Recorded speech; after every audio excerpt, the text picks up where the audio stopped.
আল্লাহ নবী মসজিদে নববী শরীফে বাং দিচ্ছে, বাং দিতে দিতে সাহাবীদের বলেছেন, ও আমার সাহাবারা, ওই মসজিদে নববী শরীফের যাতায়াতের পথে একটা খাজুর গাছ রয়েছে, তোমাদের মধ্যে কেউ আছো ওই খাজুর গাছটা আমার জন্য কিনে দেবে? কেন?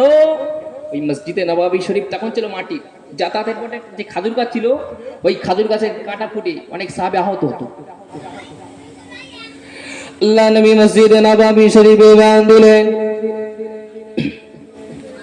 ও যুবকেরা, ও আমার মুরব্বিয়ান বাপজানেরা, মায়েরা, বোনেরা, মহিলারা, আল্লাহ নবী মসজিদে নববী শরীফে বাং দিলেন। ও আমার সাহাবারা, ও আমার সাহাবারা, আমি নবী তোমাদেরকে জানিয়ে দিলাম, আমি নবী তোমাদেরকে শুনিয়ে দিলাম, ওই মসজিদে নববী শরীফে যাতায়াতের পথে একটা খাজুর গাছ রয়েছে, একটা খাজুর গাছ রয়েছে।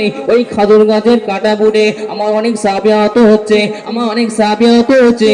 তোমাদের মধ্যে কেউ কি আছো ওই খাজুর গাছ আমার জন্য কিনে আনবে?